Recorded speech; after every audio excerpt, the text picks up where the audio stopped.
Certainly. Here's the full story of Cinderella. Once upon a time, there was a beautiful young girl named Cinderella.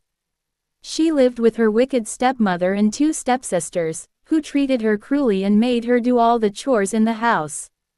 Despite her hardships, Cinderella remained kind and gentle. She befriended the animals in the household, including mice and birds, who would help her with her tasks. One day, an invitation arrived at their home.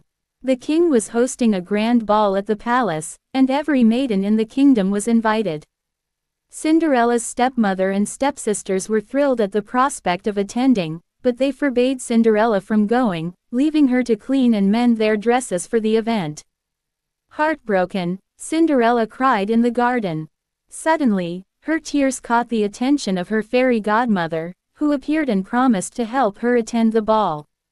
With a wave of her wand, she transformed Cinderella's rags into a beautiful gown, her shoes into glass slippers, and even turned a pumpkin into a carriage, mice into horses, and a rat into a coachman.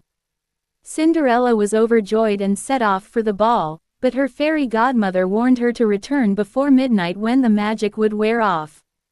At the ball, Cinderella captivated everyone with her grace and beauty, including the prince. They danced together throughout the night, but as the clock struck midnight, Cinderella remembered her fairy godmother's warning and fled, leaving behind one of her glass slippers.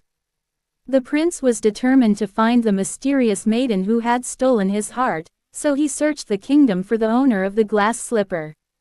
Eventually, he arrived at Cinderella's home, where her stepsisters tried to force their feet into the slipper. However, it only fit Cinderella's foot perfectly.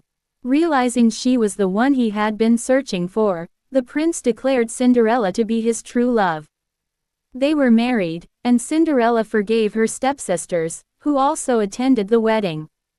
With her kindness and courage, Cinderella had gone from being a mistreated servant to living happily ever after as a princess.